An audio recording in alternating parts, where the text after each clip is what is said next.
And you know what? I got a feeling. If it would have been reversed, and Karmelo Anthony would have laid hands on Austin Metcalf, and Karmelo Anthony was 40 pounds heavier than Austin, I think he would be saying a different thing. He told him to leave him alone. Then he said, don't hit me. And he did anyway. Then he lashes out at him and then he runs away, afraid. Yeah, that's how your dialogue would go. You have a different storyline because, well, it would have been the black kid being the aggressor. Next on deck with Tim Black. The things that Officer Tatum said about Karmelo Anthony and about the case were bullshit. Punch me and see what happens. Now, I don't know if people are hurling threats at him or... How you think he asked him? Oh, excuse me, young man. Hi, my name's Austin.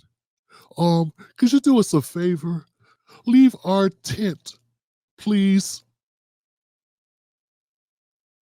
Please. Is that what you're trying to say? I mean, are we that dumb?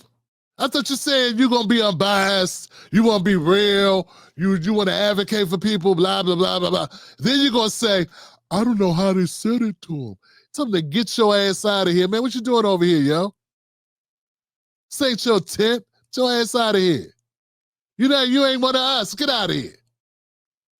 You don't think it was something similar to that? It may have been worse than that. But you don't think I'm kind of in the ballpark?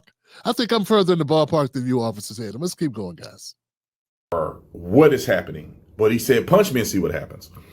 According to the witness. Who says to someone, put your hands on me, unless you up in their face? Man, you can infer that. Like someone saying your breath is kicking and you across the room, either your breath is supersonic or you right up on the motherfucker. See, Officer Tatum is not somebody who wants to be honest and real. And fortunately for him, he has an audience who also doesn't care. If someone says, touch me, see what happens, you must be very close to them. If you across the room, who the hell would need to say it? That's just dumb. He just bends himself into pretzels to try to feed his BS. Feed this BS. Come on, guys. Metcalf pushes him out of the tent, grabs his bag or pushes him out of the tent. He turns and stabs him in the heart. By the law, it will be almost impossible for him to use self-defense. Why would it be impossible for him to use self-defense if you lay hands on him? Why is it impossible? Go ahead and tell us. How is it impossible to use self-defense if somebody is the aggressor upon your body? Because when you're in a tent that you don't belong in. No, it's not a house, fool. No one broke in the door. You're in a tent. It's not a tent. It's an umbrella. Canopy. It's people can walk in and out. It's no door. It's goofy. Man, what is wrong with people? Man, let me, Officer Tatum. Come on, man. Hey. It's outside, it's raining, and there's a tent up. It's a tent up. It doesn't have doors. It doesn't have walls. Somebody's walking by, they damn shit. They're on their phone, and it's raining. And kids see him and they, hey, what are you doing under our tent? Obviously, motherfucker. See this? It's called rain. You're saying that you're applying rules like this is his house. Another thing, Austin Metcalf don't own that tent. He didn't buy that tent. That's provided by the Texas, whatever the school district was, or the track team was. The school that bought that track team tent. That's their tent. Austin may play as a linebacker on the team. He didn't buy the damn tent. It's not his personal tent. You talking like this is personal house. See, I got a problem with people not being real. Listen to this BS again. It will be almost impossible for him to use self-defense. Because when you're in a tent that you don't belong in, that's all you're already charged. You are making up shit. When you in the tent, you don't belong here. You are already making up stuff. Up the wrong territory. And then you brought a knife. That's it.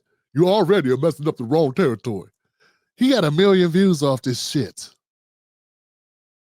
1 million views off making up shit. He had any facts at all? You already in the tent. You came in somebody's tent. I mean, that mean what, man?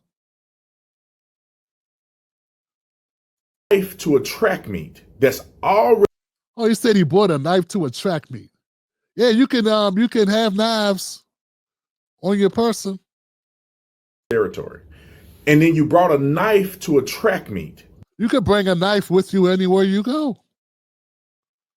Unless it's, as long as it's under 5.5 inches. I mean, there's probably some places you can't bring it, like a church or a school or a bathroom, where Clayson Allison bought one and killed somebody, stabbed him 5 times, and then didn't get convicted of murder. That just happened in Texas. I noticed that Officer Tatum has that covered, the Clayson Allison story of the white kid that killed the Latino kid, Joe Ramirez, stabbed him 5 times. He didn't stab him in the heart once and run. He stabbed him 5 times, though. Then ran. It take a while to stab somebody 5 times, you know what I'm saying?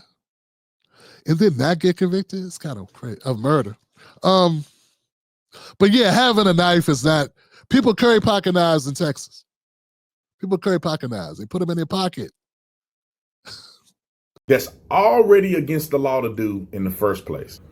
Then the development of premeditation, which I think can be argued away. But right now, the development of premeditation is a problem too, because when he puts his hand. The development of premeditation. What is he talking about? Man, I heard some people say that Officer Tatum was good. At what? Shining shoes? Buffing floors? Cracking heads as a police officer? Eating snacks? Eating donuts? What was he good at? Please don't say it's commentating. And in his bag, and he said, touch me and see what happens. All you need is a split second of planning to create premeditation. Touch me and see what happens. Yeah, touch me and see what happens. Oh, if he just touched him and then just stabbed him, that would be different. I was a licensed, accredited paralegal. And in my training, I could tell you, that's an easily kickable offense. Like what you're saying, the way you articulated that will get knocked down in court. Any decent lawyer could move around that. That's nothing. Now, if the scuffle happened and he reached in his bag and stabbed somebody, that would be without premeditation, even if he attempted to kill. Oh, nah, man. So let me get this right. Somebody has a gun and they say, man, I got a gun. Or they say, hey, you need to go around your business. Go about your business. Touch me and find out. He told you, don't put your hands on me already. He got to keep saying, don't put your hands on him. You ain't listened the first time. Now it's escalated. Oh, hey, hit me and see what happens. You already crossed the line. He said, don't touch me. Then he touched him. Then he said, hit me, and you're going to be in trouble. He spared you with the touching or pushing, whatever the shit you did. I wish that Karmelo Anthony did something different. I wish this never happened. I wish both would have chose differently. What I wish the most, though, is that Austin Metcalf, may he rest in peace, would have kept his hands to himself. Would have let the black kids stand under the tent while the storm that was coming down that made them have to cancel the event. Well, besides the unaliving. I wish you would allow Karmelo Anthony to stand there a few minutes and not make it like we got to make him move on right now. And I'm going to go do it because I'm Austin Metcalf. I wish he wouldn't have done that. This whole thing could have been avoided. But when you begin to plan and plot and say, when they touch. Plan and plot? Hey, man, I got that thing on me. You need to keep moving. That ain't planning and plotting. That's giving you an opportunity. That's what the kids call, that's called giving you grace. That's called giving you grace. The fact that Austin did not take and accept the grace as a pass, instead tried his hand, is not Karmelo Anthony's fault, sir. Nah, man, if somebody got that thing on them, if somebody has something on them, and they say, hey, you need to go into your car and cut this out, man. Real talk. Don't put your hands on me. Oh, you hit me, and you need to go. That is giving you opportunity to reconsider your life choices. It's amazing that a cop would consider that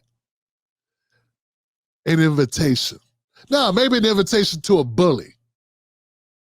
Maybe that's what Austin Metcalf was. Maybe it was a big bully, a 220-pound bully on the 170, 60-pound track star.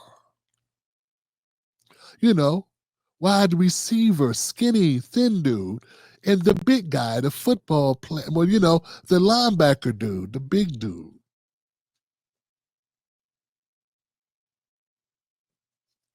Maybe he was a bully. Maybe that's why he went over there to begin with. Maybe that's why no one else did. Maybe the bully did it. I don't know. Since you're assuming shit, why aren't you assuming it that way at all? Me, although I'm encouraging him to touch me, you could say that I'm. Why you keep saying he was encouraging him to touch him? Who encourages people to touch them? This is not an OnlyFans model. This is a 17-year-old boy in the rain, trying to stay out of the rain, in a tent. He didn't stop by to get touched. He wasn't flirting, looking for a ride or trying to give a lap dance out. Should be encouraging. This is the type of stuff. And I wonder, are there any black people that watch Officer Tatum? Someone telling you not to do something, only in the backwards mind of a white supremacist. And I don't use that term often, but I gotta say, only in a white supremacist mind could a black man telling you not to do something be an encouragement to do it. And if you do that, this happens. He didn't say, hey, do me a favor, man. Please touch me. What kind of nonsense is this? Only a bully, narcissist, psychopath takes someone saying, don't touch me, to mean touch me. I mean, maybe some people that end up getting convicted of sexual assault do that. But the rest of us, well-adjusted people, if someone say don't touch them, we take that to mean don't touch them. They don't take it to mean, oh, challenge. Oh, you think I won't touch you, huh? Yeah, I'm going to do what you said not to do because, yeah, what's up? That's somebody who wants the smoke. That person is begging for smoke. You're making that person seem like a victim when that's the person that's being the aggressor. That's the person initiating the contact. I don't care how you slice it. Was this guy actually, anybody ever seen him actually be on the police work? This guy does not seem like a cop to me. Seems like a flop. You need to stop. Not encouraging them to touch me while saying it, don't touch me, or while telling them to touch me. Someone could argue that, but you're already plotting and planning that when somebody does. Why you keep saying plotting and planning? You're plotting and planning. What kind of dumb? 1 million people watch this shit. I can't wrap my head around 1 million people watch this. Now, self-defense has to be an articulable, equal use of force. So if a person is saying, I feel like my life is in danger of serious bodily injury or death, you can use deadly force. But if someone is pushing you after asking you to leave a place and you use deadly force against them, that's not co-equal force. Well, you know what? That could be true. Maybe it wasn't co-equal force. But if someone's afraid, and someone's intimidated, If someone's uncomfortable and they're afraid and they're intimidated by a person that's aggressive, they may react different ways. It damn sure ain't murder. We're going to find out what the court says, but it damn sure ain't murder. It damn sure ain't plotting and planning and premeditating. Well, your people buy it or something. They support that. Yeah. Had a rough day today. After he had a reasonable request for him to move, he refused. Reasonable request. Who made him the usher, man? He an usher? He's a police officer? No, he's just another person who ain't even running track, man. Just there to watch the show. Austin wasn't even participating. What are you talking about? This ain't his house. This ain't a house party. It's very reasonable for him to ask him to leave. I'm not at his bar. This isn't the Metcalf's Irish pub. And it's not a school either. It's a damn field. Open to the public. Now, how enough are you claiming that Karmelo Anthony's case is even remotely similar to Zimmerman, who was a Mexican, and then to Kyle Rittenhouse, who was attacked? Well, with Zimmerman, because Zimmerman, someone put hands on Zimmerman, right? And Zimmerman shot him. He didn't use equal force. And when he killed, he was Mexican. It's just the action. Trayvon Martin was unarmed, just like Austin Metcalf was unarmed, right? And Austin Metcalf was the aggressor. He put hands on Karmelo Anthony. Karmelo Anthony responded with force. That's why they compare the two things, because they're similar in the outcome and similar in who had what weapon and similar in those ways. You don't get that? That don't make sense to you? Okay. So that's one. That's why they use that. That's why someone brought that up. The other thing about Rittenhouse, I was just that he was defending himself and he took measures to defend himself. Other than that, it does show that you can decide to defend yourself. But as in all the other, other ways in which you use the gun, or if someone attacked him with a gun, it's different. So I get you with that. You're right with that. And Rittenhouse is different. But Daniel Penny, who used force, and I would consider Daniel Penny himself being a weapon because he's trained, military trained, to apply chokeholds. He puts a chokehold on an unknown person at a metro, and that person's unalived, and he gets acquitted. So there you go. There goes and there's reasons for it. There's reasons. Daniel Penny was a white guy. He killed a black guy. Zimmerman was a white guy who killed a black man. So yeah, that's why. Maybe. Mexicans check white on their census, so a lot of people consider Mexicans and Latinos white because most of them check off white. With deadly weapons and firearms. And Karmelo Anthony doesn't appear that he was attacked by anybody. Even if he was attacked, it was by one individual who did not have a weapon. Oh, you mean like Zimmerman? You mean like, and Daniel Penny wasn't attacked at all. That guy wasn't even knowing that Daniel Penny was there. Daniel Penny was seated. This guy was standing. When the guy turned his back, Penny jumped up and put him in a headlock. And he died 20 minutes later.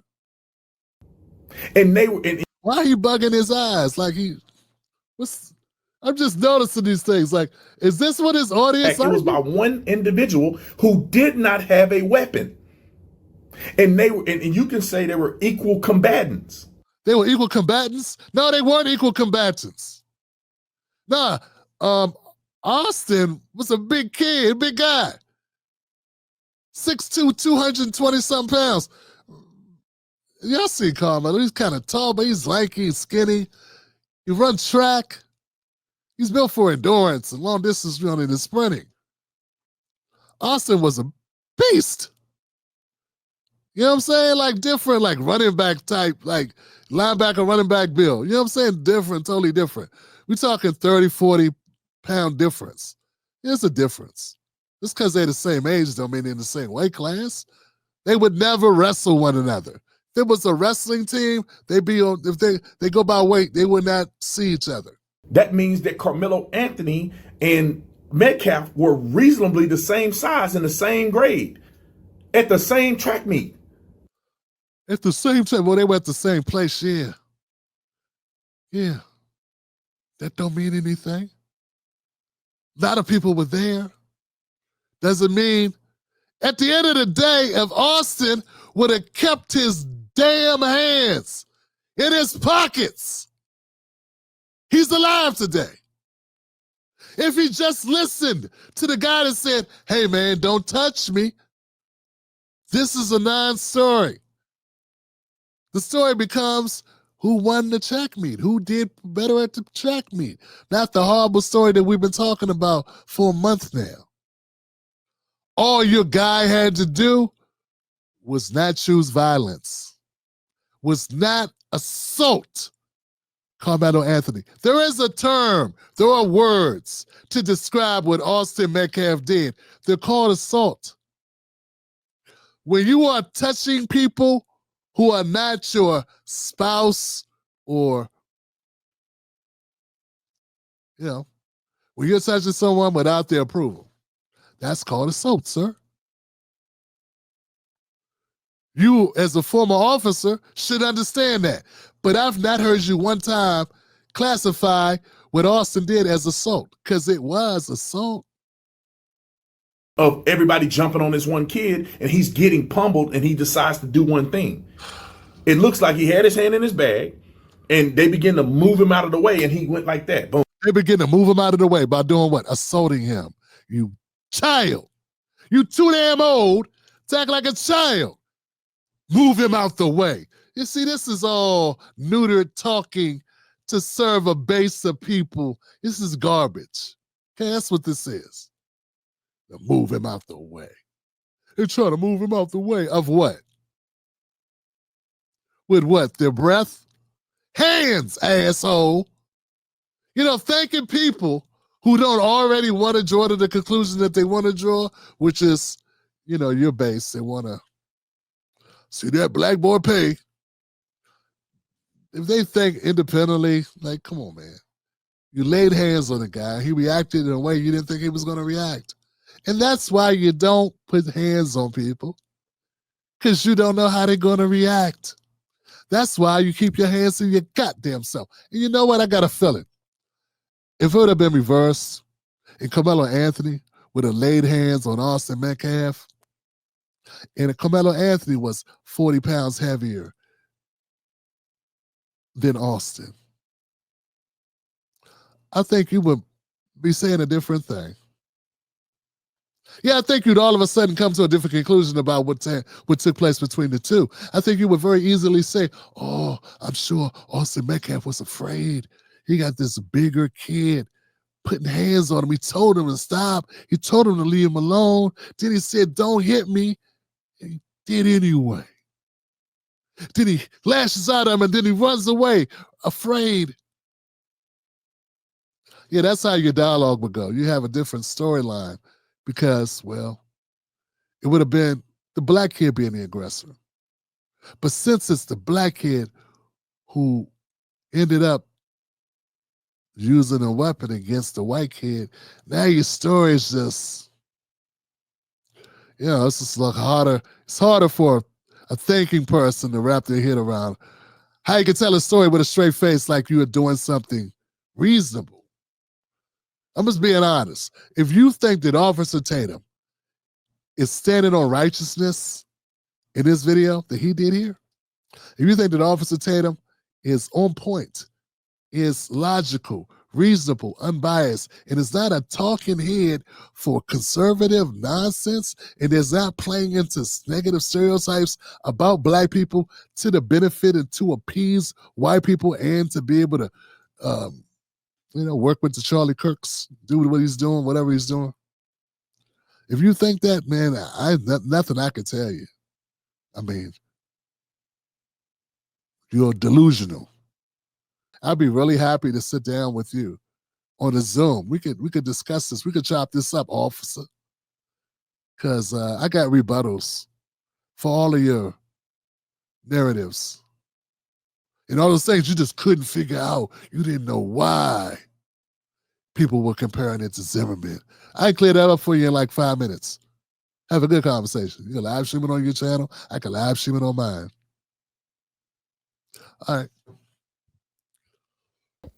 Perfect. You made it to the end of the video. I appreciate you. Now, Google thinks this next video is going to be perfect for you. It's right up your alley. So click the next video, watch that with me, and let's keep this politics going. You're built for this.